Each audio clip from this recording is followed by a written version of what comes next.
Hello everyone. नियति निबंध की सीरीज़ में आपका स्वागत है। आज हम लोग नेक्स्ट सेशन की ओर बढ़ रहे हैं। अभी तक के सेशंस में जो कुछ भी मैंने बताया है उसमें भूमिका को किस तरीके से अप्रोच करना है, इस पर बहुत डिटेल में 4 सेशन में मैंने बातचीत किया था। और आज के सेशन में हम मुख्य भाग को किस तरीके से अप्रोच करना है इसको देखेंगे। ठीक है, तो अभी तक के सेशन में जो कुछ भी बताया है उसको मैंने यहाँ पर लिखा है, एक बार इसको देख लेते हैं। पहले सबसे पहला पॉइंट तो मैंने यही बताया है कि अगर आपको निबंध की शुरुआत करनी है तो निबंध की शुरुआत किसी कविता या कहानी या दार्शनिक का मत, स्वयं का अनुभव, इन सब के माध्यम से आप निबंध की शुरुआत कर सकते हो। ठीक है, और ये जो कविता, कहानी, दार्शनिक का मत, स्वयं का अनुभव या जो भी अन्य किसी माध्यम से आप निबंध की शुरुआत करना चाहो, ये शुरुआत इस तरीके की होनी चाहिए कि विषय के संपूर्ण भाव को व्यक्त करती हो। ठीक है, ये बात बहुत ज़्यादा ज़रूरी है कि मतलब जो भी आपका निबंध हो, निबंध का जो भी टॉपिक है उससे ये कविता, ये कहानी, ये दार्शनिक का मत, ये सब कुछ बहुत ज़्यादा कनेक्टेड होना चाहिए। ठीक है, फिर उसके बाद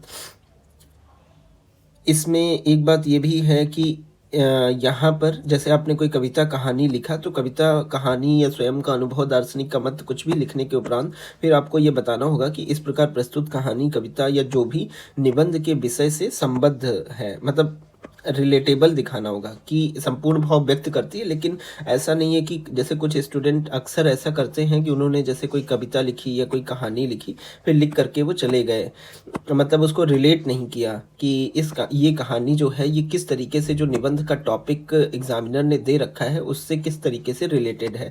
तो इसीलिए ये मैंने सेकंड पॉइंट लिखा है कि इस प्रकार जो भी प्रस्तुत कहानी, कविता जो भी आप लिखो वो निबंध के विषय से संबद्ध दिखाना है, मतलब स्पष्ट रूप से बताना है आपको कि ये कहानी इस तरीके से निबंध के विषय को बता रही है। ये एग्जामिनर को ये बात बतानी पड़ेगी। ठीक है, थर्ड पॉइंट आपको ये मैंने बताया था कि इन केस जैसे कोई ऐसा निबंध का टॉपिक है जिसमें आपको कोई कविता या कोई कहानी या कोई स्वयं का अनुभव या कुछ भी आप रिलेट करके नहीं लिख पा रहे हो, कुछ इस तरीके की मतलब शुरुआत अगर आप नहीं कर पा रहे हो तो कोई चिंता की बात नहीं है। जो भी निबंध के मूल शब्द हैं, जैसे निबंध का कोई टॉपिक है, जैसे 2025 में इससे पूछा गया था कि सत्य कोई रंग नहीं जानता। ठीक है, सत्य कोई रंग नहीं जानता, सत्य कोई रंग नहीं जानता, सत्य कोई रंग नहीं जानता। ठीक है, अब जैसे ये एस्से का टॉपिक है 2025 में, तो अब इसमें जो मूल शब्द है वो है सत्य। अब सत्य को अगर जैसे सत्य पर आपको कुछ भी नहीं याद आ रहा, ना कोई कविता, ना कोई कहानी, ना किसी दार्शनिक का मत,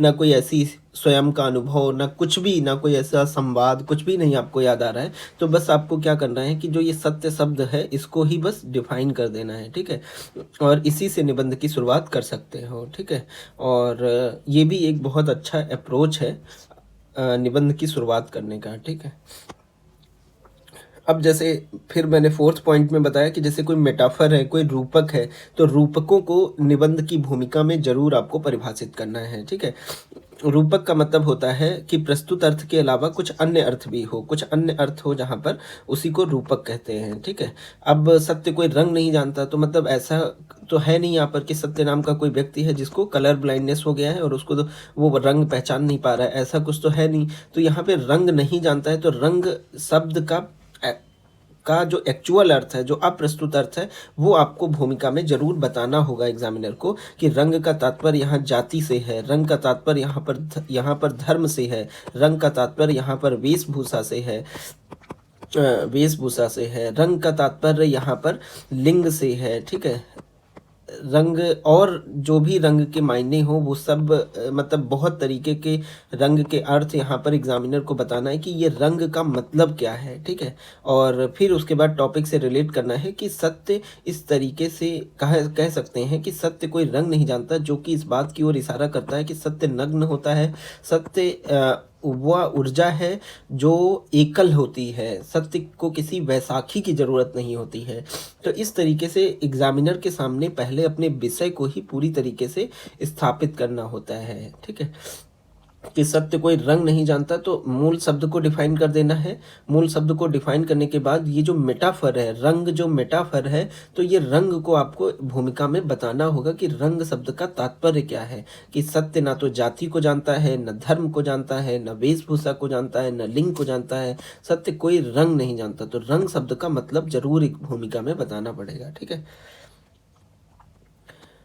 तो इसी तरीके से जैसे मैंने ये भी बताया था कि मैला पानी वाला, जो कि 2025 में ये भी इससे पूछा गया था कि मैला पानी को, अगर कोई मैला पानी है तो उसको सबसे अच्छा साफ करने का तरीका यही है कि उसको अकेले में छोड़ दिया जाए या उसे शांति से रख दिया जाए। ठीक है, तो यहाँ पर आपको इसकी मैला पानी जो है, इसकी दार्शनिक अर्थ को बताना पड़ेगा कि मैले पानी का तात्पर्य यहाँ पर विसंगतियों से है। कि अगर कोई व्यक्ति में कोई विसंगति है, कोई कमी है, कोई दुर्भावना है और वह दुर्भावना वो व्यक्ति दूर करना चाहता है, तो उसका सबसे अच्छा तरीका है कि उस व्यक्ति को एकांत में छोड़ दो, उस व्यक्ति को अकेले में छोड़ दो, तो वो अपनी उस दुर्भावना पर काम करेगा, चिंतन करेगा, तो अपने आप वो दुर्भावना दूर हो जाएगी। ठीक है, तो मैले पानी को सबसे अच्छा साफ करने का तरीका है कि उसे अकेले में छोड़ देना। तो यहाँ पर भूमिका में अगर आपने मैले पानी का अर्थ नहीं बताया तो एग्जामिनर आपकी बात को आगे इफेक्टिव से आप रख नहीं पाओगे,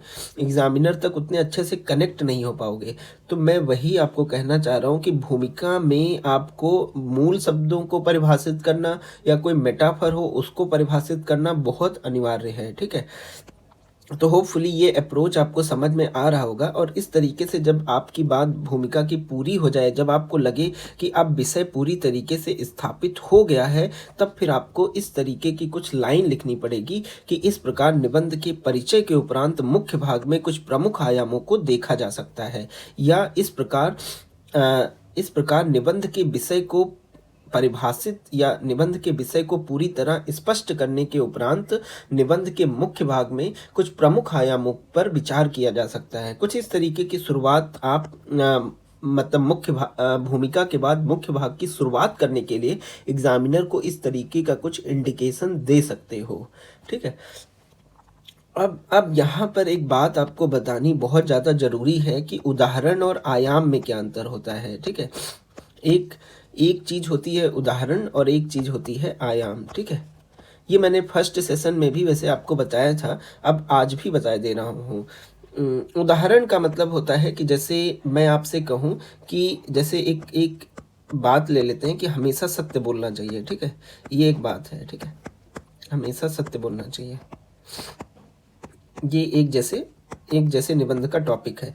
अब जैसे मैंने आपको कहा था कि भूमिका की शुरुआत जो मूल शब्द है उससे कर सकते हो, किसी कविता से शुरुआत कर सकते हो, या जो मन हो उससे स्वयं के अनुभव से शुरुआत कर सकते हो। तो इस तरीके से आपने इस वाले टॉपिक की कुछ शुरुआत किया। ठीक है, कि जैसे कि आपने लिखा कि जैसे गांधी का स्टेटमेंट से आपने लिखा कि सत्य ईश्वर समान है। ठीक है, सत्य जो है ईश्वर के समान है, सत्य ईश्वर है या ईश्वर के समान है। तो कुछ इस तरीके का स्टेटमेंट आपने लिखा।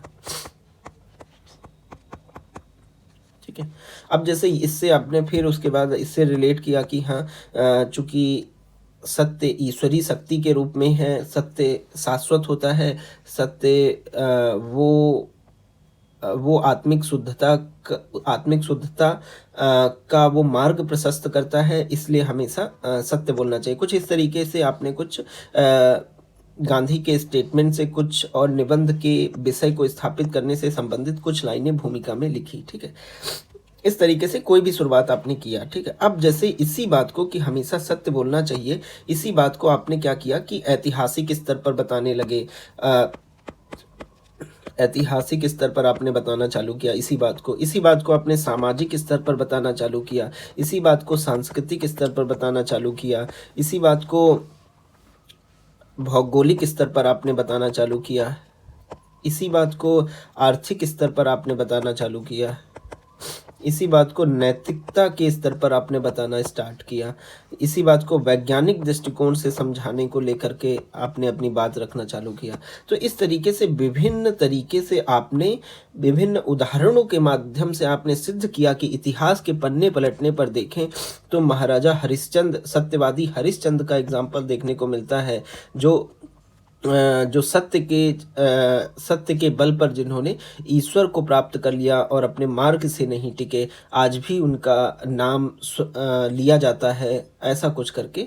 या जैसे गांधी को लेकर के आपने स्थापित किया, गांधी के माध्यम से आपने बताया कि गांधी के जो मुख्य दो हथियार थे, सत्य और अहिंसा, उन्हीं के बल पर उन्होंने स्वतंत्रता संग्राम की लड़ाई लड़ी और देश को आज़ाद किया। इस तरीके की जैसे कुछ बात आपने ऐतिहासिक स्तर पर कुछ उदाहरणों के माध्यम से आपने बताया कि हाँ, इसलिए सिद्ध होता है कि हाँ, हमेशा सत्य बोलना चाहिए। ठीक है। फिर सामाजिक स्तर पर आपने बताना चालू किया कि सामाजिक स्तर पर सत्य बोलने वाले व्यक्ति को अक्सर अत्यधिक उसकी जो ह्यूमन नेसेट या कहें कि लोग अत्यधिक उससे कनेक्ट होते हैं, उसके पास उसका एक अच्छा व्यवहार होता है, सोशल एक्सेप्टेंस होती है उस व्यक्ति की। इसलिए सामाजिक स्तर के मानकों पर देखें तो यह सिद्ध होता है कि हाँ, हमेशा सत्य बोलना चाहिए। फिर आपने सांस्कृतिक स्तर बताना चालू किया कि संस्कृति के स्तर पर देखें तो ये उदाहरण देखने को मिलते हैं जिससे ये सिद्ध होता है कि हाँ, हमेशा सत्य बोलना चाहिए। भौगोलिक स्तर पर देखें तो हाँ, ये बात सही है कि हाँ, हमेशा सत्य बोलना चाहिए। आर्थिक स्तर पर देखें तो हाँ, ये बात सत्य है कि हाँ, हमेशा सत्य बोलना चाहिए। नैतिकता के स्तर पर देखें तो हमेशा सत्य बोलना चाहिए। वैज्ञानिक स्तर पर देखें तो हाँ, हमेशा सत्य बोलना चाहिए। यही बात आपने एस्से में अपनी पूरी करके आए और फिर लिखा कि इस प्रकार, फिर आपने निष्कर्ष लिखा कि इस प्रकार उपरोक्त विश्लेषण के आधार पर यह कह सकते हैं कि जीवन में सत्य वह मानक है, वह आदर्श है जिस पर चल करके व्यक्ति अपनी उन्नति का मार्ग प्रशस्त कर सकता है। इस तरीके की कुछ आपने निष्कर्ष लिखा और फिर लिख दिया कि हाँ, इस तरीके से कह सकते हैं कि हम सत्य ही वह मार्ग है। इस तरीके से कह सकते हैं कि हाँ, हमेशा सत्य बोलना चाहिए। ठीक है। तो कुछ इस तरीके का आप निबंध लिख करके आए। फिर एग्ज़ाम हॉल में जैसे 125 मार्क्स का एक निबंध होता है और आपको जो मार्क्स मिले वो 45-50 कुछ मार्क्स मिले, तो आपको लगेगा कि इतना अच्छा तो लिख के आया था, तो ये मार्क्स इतना कम क्यों आ रहा है, क्या हो रहा है। तो इसमें मेन दिक्कत ये आ रही है कि डायमेंशंस आपने नहीं उदाहरण आपको ओपन किया, आपने डायमेंशंस ओपन ही नहीं किया है पूरे निबंध में। आपने क्या किया है कि जो प्रस्तुत आयाम था, ये केवल सिक्के का एक पहलू है। जैसे ये कोई पेज है, ठीक है, ये सिक्का है या कोई पेज है, कुछ भी मान लो, तो जैसे इसकी पीछे का पृष्ठ देखो, कुछ इसकी इधर भी कुछ किनारे पर भी थोड़ा सा गौर करो, कुछ इधर भी गौर करो।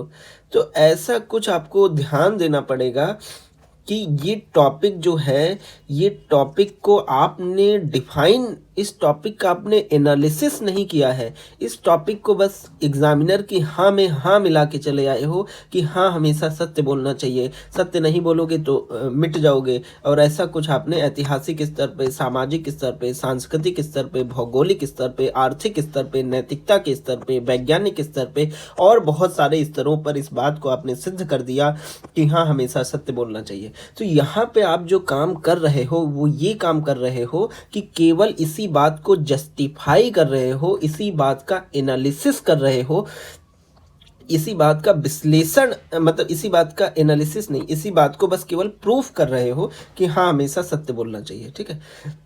लेकिन अब यहीं पर अगर कोई दूसरा स्टूडेंट है, उसने यहाँ पर डायमेंशन शब्द का उसको मतलब पता था और उसने इसकी एक अन्य पहलू पर उसने विचार करने की कोशिश किया। ठीक है। अब जैसे उसने ये लिखा कि पहले तो उसने, जैसे ये केवल एक आयाम है, तो उसने जैसे निबंध की भूमिका पूरी हो गई तो उसने लिखा कि इस प्रकार निबंध की भूमिका के उपरांत निबंध के मुख्य भाग पर विभिन्न आयामों पर विचार किया जा सकता है, जिसमें सर्वप्रथम प्रस्तुत आयाम को देखें तो जैसे भूमिका के उपरांत निबंध के अन्य आयामों पर विचार किया जा सकता है। इस तरीके की कुछ लाइन लिखी। फिर उसके बाद उसने सबसे पहले प्रस्तुत आयाम पर विचार किया।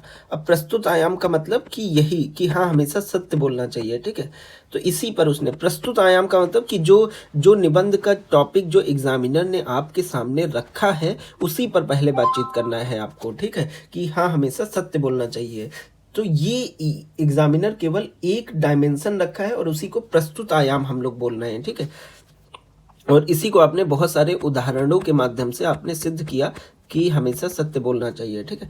अब इसमें आपने जो ये वाला स्टूडेंट, ए वाले स्टूडेंट ने जो कुछ किया था, यही आपने शुरुआत में किया ठीक है, कुछ आप करते चले आए, फिर आपने कुछ उदाहरणों के माध्यम से इस बात को सिद्ध कर दिया कि इस ऐतिहासिक स्तर पे, सामाजिक स्तर पे आपने सिद्ध कर दिया कि हाँ, हमेशा सत्य बोलना चाहिए। ये केवल बातचीत आपने 3 से 4 पन्नों में या कुछ ऐसा 3 पन्ने या 3.5-4 पन्ने तक आपने किया, ठीक है। क्योंकि यूपीएससी में तो 1000 से 1200 शब्दों में लिखना है, ठीक है। तो आपने कुछ पन्नों में इस तरीके की बातचीत किया कि हाँ, एग्जामिनर महोदय, हमेशा सत्य बोलना चाहिए, जो कि विभिन्न उदाहरणों के माध्यम से भी सिद्ध हो रहा है, ठीक है। फिर आपने लिखा कि प्रस्तुत निबंध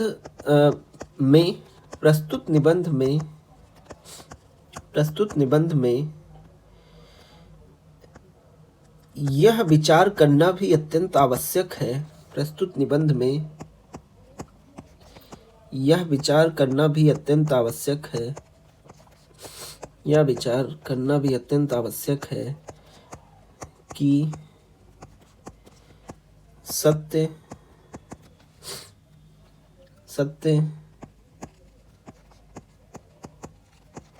परिस्थिति वश होना, सत्य का परिस्थिति वश होना ज़्यादा श्रेयस्कर है। सत्य का परिस्थिति वश होना ज़्यादा श्रेयस्कर है। सत्य का परिस्थिति वश होना ज़्यादा श्रेयस्कर है। क्योंकि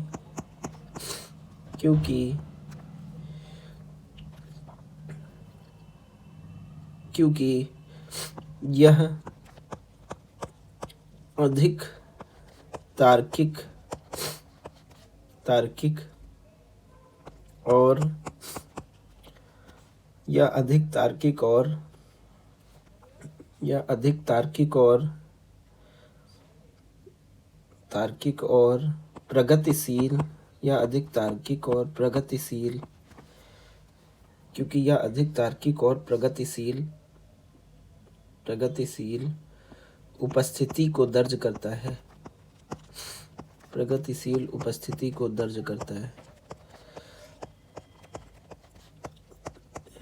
है। जैसा कि कहा भी गया है,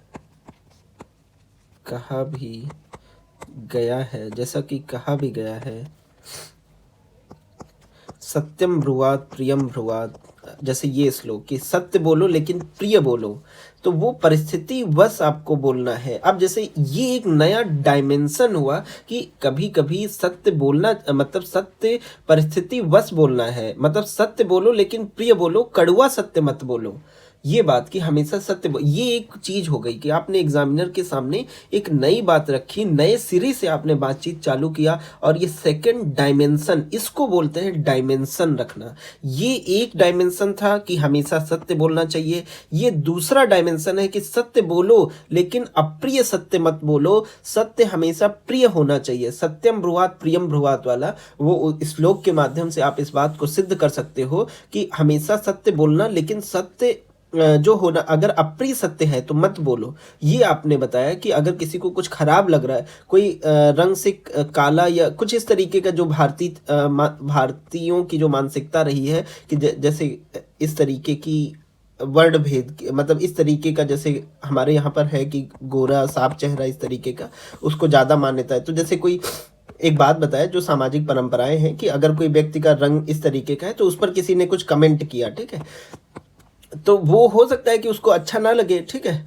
और या जैसे कोई किसी पर कोई अवगुण है, कुछ है, तो उसको जैसे आपने बताया खुल करके, आपने सोचा कि लाओ सत्य बोल देता हूँ, और सत्य कहा भी गया कि हमेशा सत्य बोलना चाहिए, और वो फिर आदमी आपके पीछे पड़ गया, ठीक है, ऐसा कुछ। तो हमेशा सत्य बोलना चाहिए, लेकिन सत्य परिस्थिति वश होना चाहिए, परिस्थितियों के अनुसार आप रहो। सत्य बोलो लेकिन प्रिय सत्य बोलो, अप्रिय सत्य मत बोलो। तो ये वाला एक डायमेंशन हो गया जो आपने एग्जामिनर के सामने रखा, और आपने ये बात भी अपने निबंध में लेकर के आए, और इस पर कुछ 1 से 1.5 पन्ने आपने बात किया, ठीक है।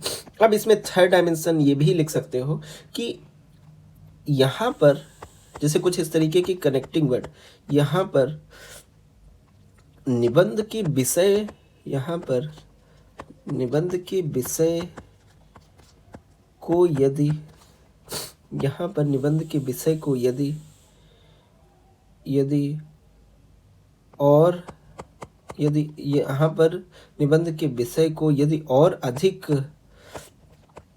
अधिक विश्लेषण की ओर ले जाएं, और अधिक विश्लेषण की ओर ले जाएं, और अधिक विश्लेषण की ओर ले जाएं, और अधिक विश्लेषण की ओर ले जाएं, तो हम देख सकते हैं,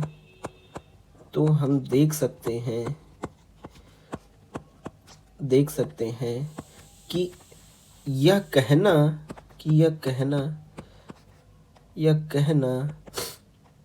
हमेशा सत्य बोलना चाहिए, हमेशा सत्य बोलना चाहिए, हमेशा सत्य बोलना चाहिए, हमेशा सत्य बोलना चाहिए, यह कहना कि हमेशा सत्य बोलना चाहिए अपने आप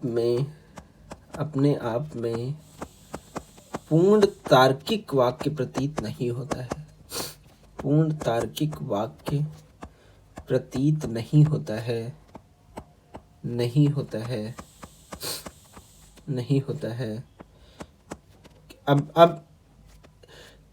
अब जैसे ये पहलू कि ये पूर्ण तार्किक प्रतीत नहीं होता है, क्यों नहीं होता है? क्योंकि अब यहाँ पे बताओ, क्योंकि पूर्ण तार्किक प्रतीत नहीं होता है, क्योंकि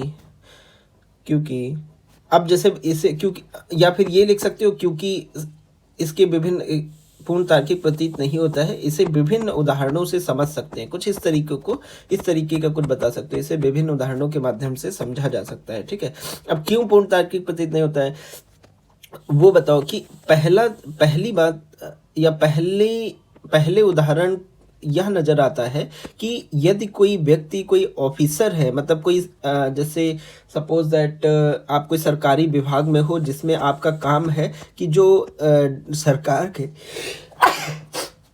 के जो भी, जैसे कि सीक्रेट जो भी बुक्स हैं, सीक्रेट जो भी डॉक्यूमेंट्स हैं, उनको आपको संरक्षित करने का आपके पास है, इस तरीके की कुछ जिम्मेदारी है आपकी। अब ये जानकारी पब्लिक में नहीं आनी चाहिए, और आपकी जैसे कुछ मीडिया के सामने आप हो और मीडिया ने जब आपसे कुछ क्वेश्चनिंग हुई तो आपने इस बात को मतलब छुपा लिया, तो यहाँ पर आपने ये जो नैतिक नियम है कि हमेशा सत्य बोलना चाहिए, क्या इसका आपने वायलेशन कर दिया?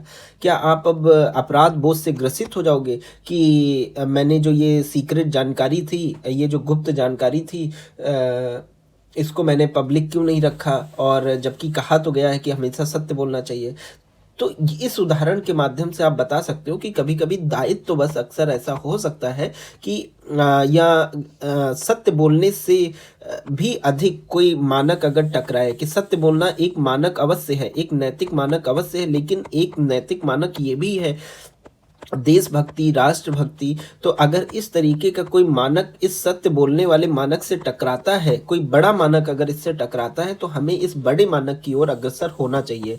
तो इस तरीके की बात आप एग्जामिनर के सामने, ये थर्ड डायमेंशन, मतलब कुछ ये थर्ड एनालिसिस या सिक्के का एक अन्य पहलू ओपन करके एग्जामिनर के सामने ये बात रख सकते हो। या कुछ एक अन्य उदाहरण, जैसे आप कहीं पर डीएम हो, और डीएम होने के नाते आपकी जिम्मेदारी है कि उस जिले में शांति व्यवस्था सुचारू रूप से संचालित हो सके, लेकिन अब जैसे कहीं पर कोई विवाद हो गया, कुछ सांप्रदायिक दंगे टाइप की स्थिति हो गई, और आपकी मीडिया बाइट चल रही है, और आपने पूरे तथ्यों को संपूर्णता के साथ प्रकट किया, क्योंकि आपके दिमाग में था कि हमेशा सत्य बोलना चाहिए।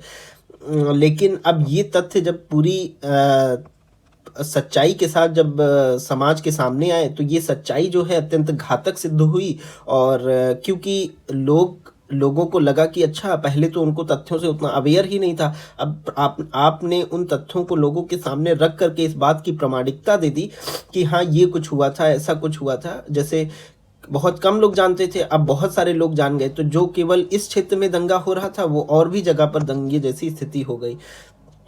मतलब मेरे कहने का मतलब ये है कि कुछ ऐसी बात जो आपको समाज से छुपाना है, और वो बात केवल आप इसलिए समाज के सामने रख रहे हो क्योंकि आप इस नैतिक मानदंड से आपकी मानसिकता ग्रसित है कि हाँ, हमेशा सत्य बोलना चाहिए, तो वो हो सकता है कुछ परिस्थिति बस आपके लिए घातक भी सिद्ध हो। ठीक है, तो ऐसा कुछ आप बात रख सकते हो और बता सकते हो एग्जामिनर को कि निबंध का जो प्रस्तुत आयाम है, प्रस्तुत आयाम के अलावा भी अन्य आयामों पर विचार किया जा सकता है। ठीक है, तो यहाँ पर जैसे कोई ये बी स्टूडेंट है जिसने इतने सारे आयामों पर बातचीत करके आया, तो इस बी स्टूडेंट को हो सकता है कि 125 में 70 मार्क्स के आसपास नंबर मिल जाए। ठीक है, या यहाँ पर ए वाले स्टूडेंट को कुछ और भी कम मिल सकते हैं। ठीक है, कुछ और भी कम यहाँ पे मार्क्स मिल सकते हैं, 40 समथिंग कुछ, क्योंकि इसने केवल एग्जाम्पल्स दिया है ऐसा कुछ।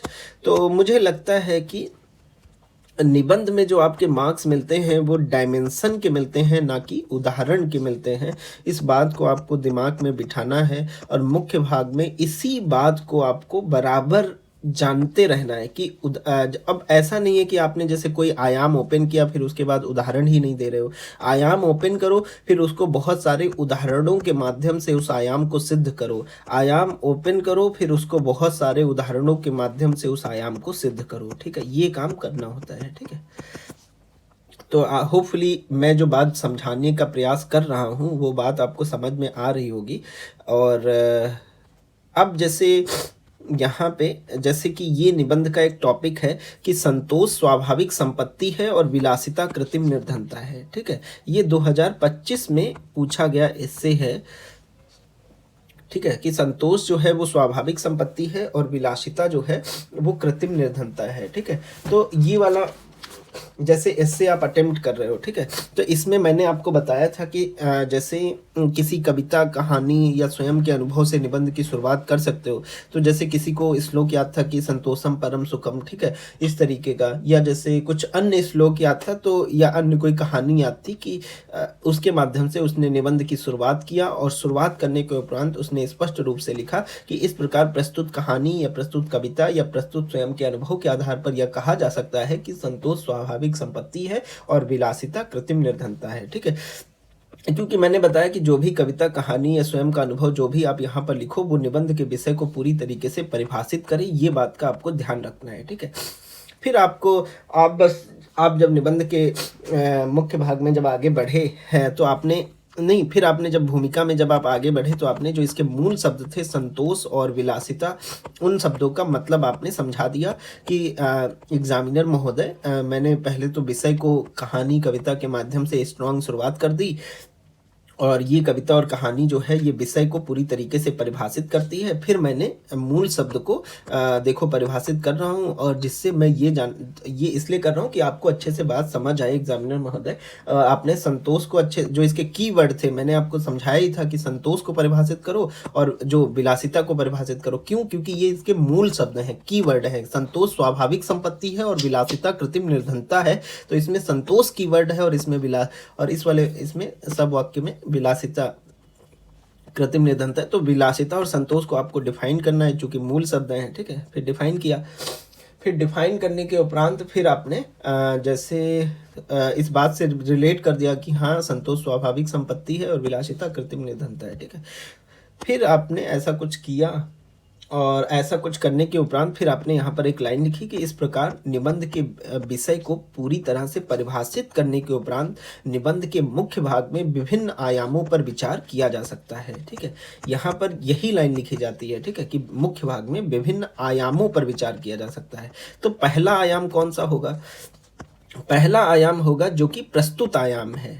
ठीक है, इससे कंफ्यूज तो नहीं हो रहे हो आप इस वर्ड से, इन शब्दावलियों से। प्रस्तुत आयाम का मतलब ये जो है, जो आपके सामने एग्जामिनर महोदय ने रखा है, जो यूपीएससी ने आपके सामने रखा है कि संतोष स्वाभाविक संपत्ति है और विलासिता कृत्रिम निर्धनता है, ये आपके सामने डायमेंशन, ये ओपन है, ये आपके सामने यूपीएससी ने रख दिया है। अब इसका मतलब ये नहीं है कि आप इसके अलावा कुछ और बातचीत नहीं करोगे और इसी से बस हाँ में हाँ मिलाते चलोगे कि हाँ सही तो कह रहे हो, संतोष स्वाभाविक संपत्ति और विलासिता कृत्रिम निर्धनता है। पहले पन्ने पर भी आपने यही बात लिखा, दूसरे पन्ने पर भी आपने यही बात लिखा कि हाँ सही तो कह रहे हो कि संतोष स्वाभाविक संपत्ति और विलासिता कृत्रिम निर्धनता। फिर तीसरे, चौथे, पांचवें, छठे, सातवें, आठवें, नवें जितने पन्ने हैं उसमें आपने यही बात बात कहा कि हाँ ये बात सही है कि संतोष स्वाभाविक संपत्ति है और विलासिता कृत्रिम निर्धनता है, तो ऐसे हाँ में हाँ नहीं मिलाना है, आपको डायमेंशंस ओपन करने पड़ेंगे कि नहीं ये बात गलत लिखी हुई है, गलत कह रहा है यूपीएससी कि संतोष स्वाभाविक संपत्ति नहीं है, संतोष तो एक जरूरी चीज है, मतलब संतोष नुकसानदायक है। ये सब आप कुछ बातें वो अभी मैं बताऊंगा कि इसमें क्या मुख्य भाग में लिख सकते हो, ठीक है। तो जैसे इसकी शुरुआत आप ऐसे कुछ दोहे से कर सकते हो कि नहीं धन धन है परम धन, तो सही कहे प्रवीण, बिनु संतोष कुबेर दारिद दीन मलिन। की प्रवीण मतलब होता है बुद्धिमान लोग, ठीक है, प्रवीण मतलब बुद्धिमान लोग, ठीक है। तो इस ये जो दोहा है ये कह रहा है कि नहीं धन धन है परम धन, कि जो रुपया पैसा है वो परम धन नहीं है। परम धन क्या है, बुद्धिमान लोग क्या कहते हैं, प्रवीण लोग क्या कहते हैं, तो सही कहे प्रवीण, कि संतोष ही परम धन है।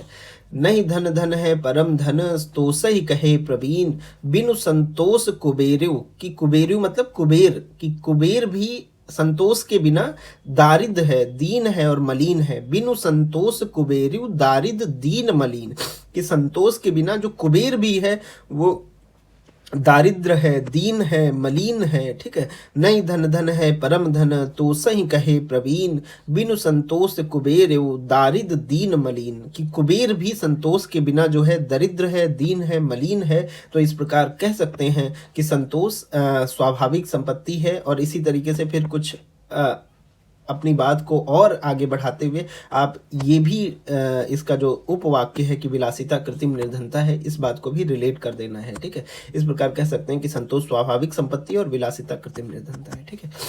तो कुछ ऐसा दोहा, कुछ ऐसी कविता या कुछ ऐसी कहानी से आपने शुरुआत कर दिया, ठीक है, या ठीक है, ऐसा कुछ किया। फिर आपको मैंने जैसा कि सिखाया था कि संतोष और जो इसके मूल शब्द हैं इसको परिभाषित करना है। अब जैसे किसी स्टूडेंट को ये नहीं याद आ रहा है, अब वो एग्जाम हॉल में बैठा है कि मुझे तो संतोष पे कोई कविता तो याद आ नहीं रही है, अब वो उधर ही उसका मुंह बन गया और वो कुछ लिख ही नहीं रहा है, ठीक है, और वो बैठा है। तो ऐसा कुछ नहीं करना है, ठीक है। आपको अगर नहीं कोई कविता कहानी याद आ रही तो कोई ऐसा जरूरी नहीं है, आप संतोष और विलासिता की बस केवल डिफिनीशन आप बता दो कि संतोष का मतलब ये है और विलासिता का मतलब ये है। तो केवल कीवर्ड की बस परिभाषा बता दो कि संतोष का मतलब है कि जब कोई व्यक्ति संतुष्ट होता है तो वह अपनी वर्तमान स्थिति को पर्याप्त मानता है, वही संतोष है, ठीक है।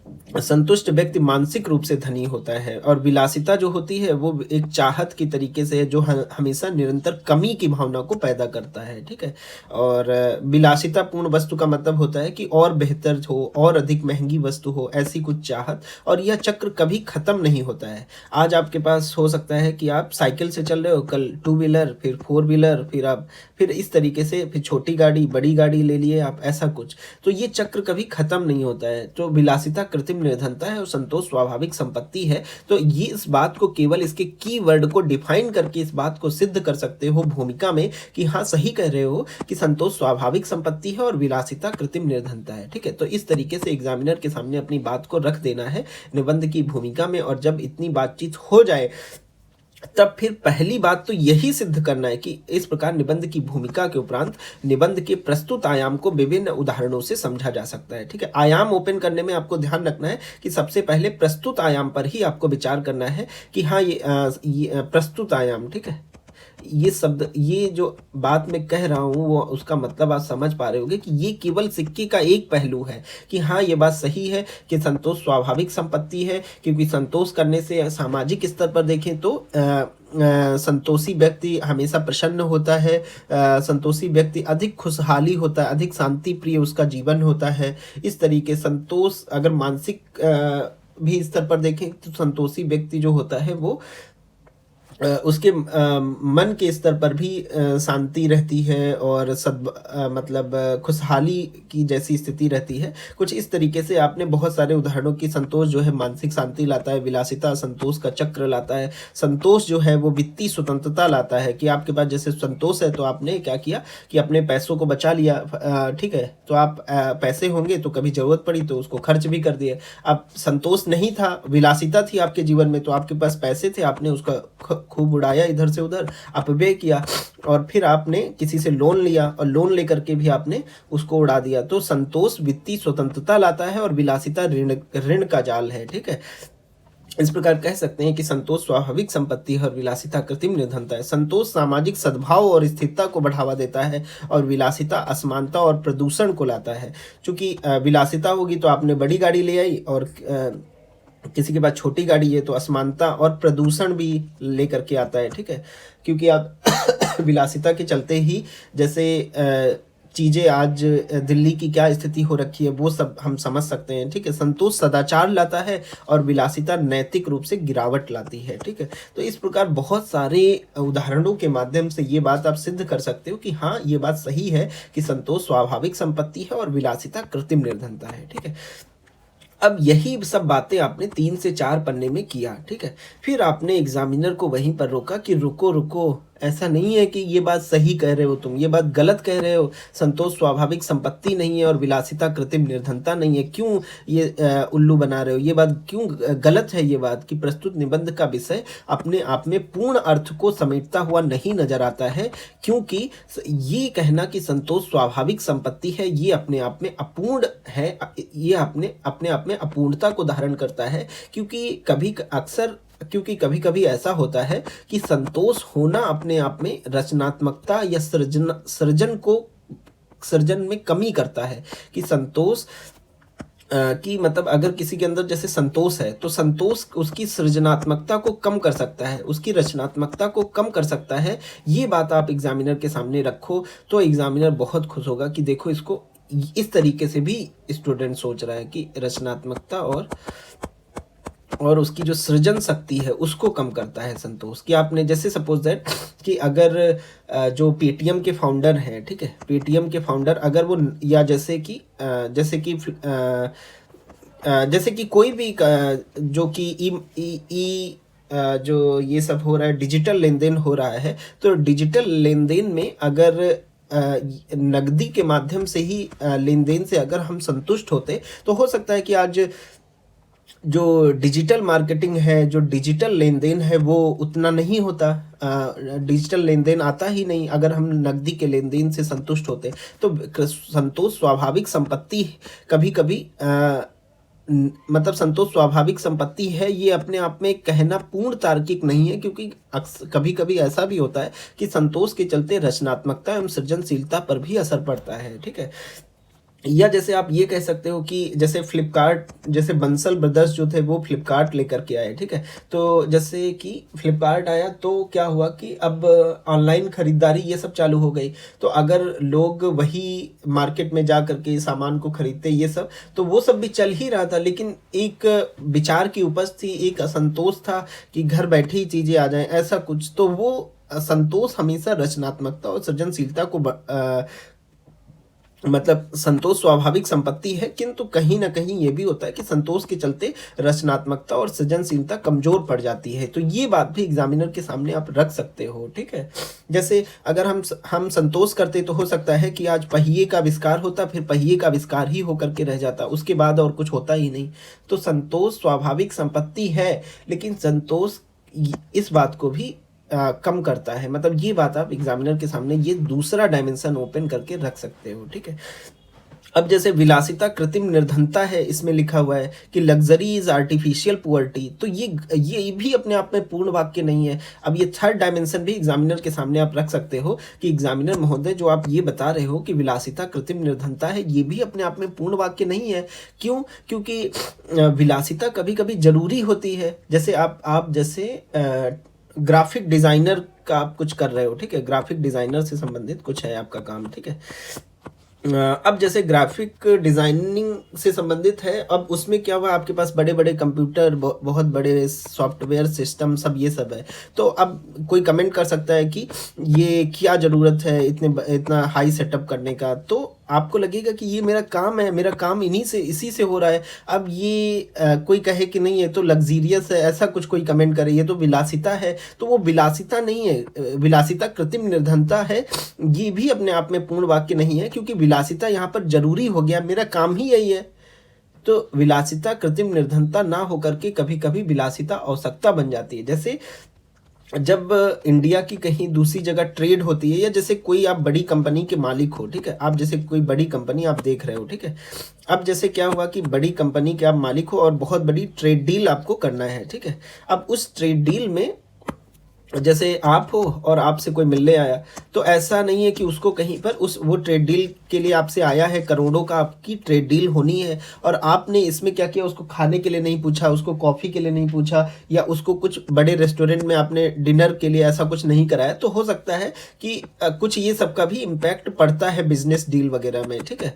तो मतलब एक अच्छे सेटअप पर जैसे आपने बातचीत नहीं कर पाए, ऐसा कुछ हुआ, तो हो सकता है कि आपकी ट्रेड डील इफेक्ट हो जाए इससे।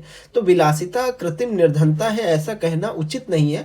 कभी कभी विलासिता एक आवश्यकता भी बन जाती है। तो ये एक बात एग्जामिनर के सामने आप 1 से 2 पन्ने में इस पर भी बातचीत कर सकते हो। संतोष स्वाभाविक संपत्ति है ऐसा भी पूर्ण सत्य नहीं है। संतोष सृजनात्मकता एवं रचनात्मकता को कम करता है, इस पर भी 1 से 2 पन्ने में बातचीत कर सकते हो। तो कुल मिलाकर के निबंध में जो आपके मार्क्स मिलते हैं वो एनालिसिस के मिलते हैं। और मैंने जो आपको बताया कि इस तरीके से कुछ शुरुआत कर सकते हो कि संतोष स्वाभाविक संपत्ति है, विलासिता कृत्रिम निर्धनता है। तो इस वाले हिस्से में आप बता सकते हो कि इस तरीके के कुछ शुरुआत कर लिया, और फिर उसके बाद जो मूल शब्द हैं उनको डिफाइन किया, और फिर उसके बाद प्रस्तुत आयाम पर आपने अच्छे से दिल खोल कर आपने बात किया कि हाँ ये बात सही है कि संतोष स्वाभाविक संपत्ति है और विलासिता कृत्रिम निर्धनता है, क्योंकि संतोष के माध्यम से मानसिक शांति आती है, विलासिता के माध्यम से असंतोष का चक्र। संतोष वित्तीय स्वतंत्रता लेकर के आता है, विलासिता ऋण का जाल। संतोष सामाजिक सद्भाव और स्थिरता लेकर के आता है, विलासिता असमानता और प्रदूषण को लेकर के आता है। संतोष सदाचार लेकर के आता है, विलासिता नैतिक गिरावट लेकर के आती है, ठीक है। लेकिन आपने मुख्य भाग में यह भी बता दिया कि संतोष स्वाभाविक संपत्ति है, परंतु यह भी जान लेना आवश्यक है कि संतोष करने से रचनात्मकता और सृजनशीलता प्रभावित होती है। तो ये आपने दूसरा डायमेंशन एग्जामिनर के सामने रखा। पहला डायमेंशन कौन था? पहला डायमेंशन तो यही होता है जो आपकी कॉपी में लिखा होता है, और इसी बात को आपको तोड़ना मरोड़ना होता है, इसी बात का विश्लेषण करना होता है मुख्य भाग में कि संतोष स्वाभाविक संपत्ति नहीं है। संतोष मतलब संतोष स्वाभाविक संपत्ति है, परंतु यह कहना पूर्ण तार्किक नहीं है, क्योंकि संतोष कभी कभी ऐसा भी होता है कि संतोष की वजह से रचनात्मकता एवं सृजनशीलता प्रभावित होती है। ये दूसरा डायमेंशन आपने ओपन किया, और आपने बहुत सारे उदाहरण दिए कि जैसे पैदल चलने में कष्ट हो रहा है तो आप असंतोष महसूस कर रहे हो, तभी आप पहिए का आविष्कार करने या तेज वाहन बनाने की रचनात्मकता आपके अंदर आएगी। यदि स्टीव जॉब्स या एलॉन मस्क जो हैं वो अपने समय के उत्पादों से ही संतुष्ट होते तो आईफोन या स्पेस एक्स जैसी चीज़ों का सृजन ही नहीं करते, ठीक है। विजय शेखर शर्मा जैसे पेटीएम नकदी पर निर्भरता तोड़ने की ललक थी उनके अंदर, तो संतोष नहीं किया उन्होंने, तभी ऐसा हुआ। बिन्नी बंसल और सचिन बंसल फ्लिपकार्ट ई कॉमर्स की ललक थी, या नारायणा हेल्थ कि इतना बड़ा संस्थान खड़ा हुआ, तो वो कहीं ना कहीं अगर ये लोग अपने लाइफ स्टाइल से संतोष ही कर लेते तो हो सकता है कि वो आविष्कार नहीं हो पाते। तो संतोष स्वाभाविक संपत्ति है, परंतु यहाँ यह भी जान लेना आवश्यक है कि संतोष करने से रचनात्मकता एवं सृजनशीलता प्रभावित होती है। ये सेकेंड डायमेंशन। थर्ड डायमेंशन आपने ये लिखा कि विलासिता कृत्रिम निर्धनता ना होकर एक आवश्यकता बन जाती है कभी कभी। जैसे आप प्राइवेट जेट या बिजनेस क्लास में यात्रा करना, तो यह केवल आरामदायक नहीं है बल्कि यह समय बचाता है। या जैसे कोई व्यक्ति है एक ही दिन में कई शहरों में उसको मीटिंग करना है, तो अब आप वो फ्लाइट से जा रहा है, प्राइवेट जेट से जा रहा है, तो आप कहोगे विलासी लोग हैं। नहीं, उसको बहुत सारी शहरों में बहुत सारे लोगों से मिलना है और मीटिंग करनी है, तभी उसका कारोबार बढ़ेगा। तो विलासिता कभी कभी कृत्रिम निर्धनता ना होकर के एक आवश्यकता भी हो जाती है। तो ऐसा कुछ, या जैसे ग्राफिक डिजाइनर वाला जो मैंने आपको अभी बता रहा था कि उसके पास हाई एंड कंप्यूटर और सॉफ्टवेयर है, तो ये विलासिता नहीं है बल्कि तेजी से और उच्च गुणवत्ता वाला काम सुनिश्चित करने की बुनियादी आवश्यकता है, ठीक है। या जैसे प्रोफेशनल दुनिया में हो आप, तो उसमें जैसे ऐसा होता है कि उच्च स्तरीय बैठकों में आपको जाना है, तो आपने एक विशेष प्रकार की पोशाक पहनी, महंगी घड़ी पहनी, ठीक है। तो ये इससे क्या होता है कि आपकी क्रेडिबिलिटी बढ़ती है, ठीक है। क्लाइंट्स को महंगे और एक्सक्लूसिव रेस्टोरेंट में डिनर के लिए ले जाना यह केवल भोजन नहीं है, यह एक व्यावसायिक रिश्ते में निवेश है जो बड़े सौदे ला सकता है, ठीक है। तो विलासिता कृत्रिम निर्धनता नहीं है, विलासिता एक आवश्यकता भी है, ठीक है। और जब अधिक महंगा उत्पाद होता है तो उसकी उत्कृष्ट गुणवत्ता भी होती है, ड्यूरेबल रहता है वो। तो ये बात, तो विलासिता कृत्रिम निर्धनता नहीं है, विलासिता आवश्यकता है, ठीक है। तो ये बात आप बता सकते हो। और तो इस तरीके से कुछ मुख्य भाग में आप बहुत सारे डायमेंशंस ओपन करके एग्जामिनर के सामने ये बता सकते हो कि संतोष स्वाभाविक संपत्ति है और विलासिता कृत्रिम निर्धनता है। तो इसमें केवल प्रस्तुत आयाम ही सब कुछ नहीं है, इसको बहुत सारे डायमेंशंस के माध्यम से समझा जा सकता है। और इस तरीके से आप अपने निबंध में एनालिसिस ला सकते हो, और जब आपके निबंध में एनालिसिस आ जाएगा, विश्लेषण आ जाएगा, तब आप बहुत बेहतर तरीके से चीज़ों को समझने लगोगे। ठीक है, और तभी वो आपका निबंध बहुत इफेक्टिव रहेगा, और तभी आपको 125 में 65 टू 70 या 70 प्लस मार्क्स भी मिल सकते हैं। ठीक है, 75 80 तक मार्क्स जा सकते हैं। ठीक है, तो ऐसा कुछ हो सकता है। तो इस तरीके का एनालिसिस आपको मुख्य भाग में करना है। तो होपफुली आज के सेशन में जो कुछ भी आपको बताया गया, जो चीज़ें बताई गई, वो आपको समझ में आई होंगी, और जो कुछ भी मैंने यहाँ पर आपको दिखाया है वो सब मैं अभी टेलीग्राम ग्रुप पर शेयर कर दूंगा, तो वहाँ से आप डाउनलोड कर लेना। और एसए के सेशन इसी तरीके से कंटिन्यू रहेंगे, बीच में थोड़ा सा गैप आ गया था, मैं इसको कंटिन्यू करता हूँ। ठीक है, और कुछ ही सेशंस में ये एसए सीरीज़ कंप्लीट हो जाएगी। और आज के सेशन में इतना ही, और नेक्स्ट सेशन में हम लोग एसए के नेक्स्ट टॉपिक के साथ मिलते हैं, और उसमें क्या कुछ डायमेंशन ओपन करना है मेन बॉडी में, उन सब पर बातचीत करेंगे। ठीक है, तो होपफुली आपको आज का टॉपिक, आज मुख्य भाग को किस तरीके से अप्रोच करना है, ये सब समझ में आया होगा। तो आज के सेशन में इतना ही, और मिलते हैं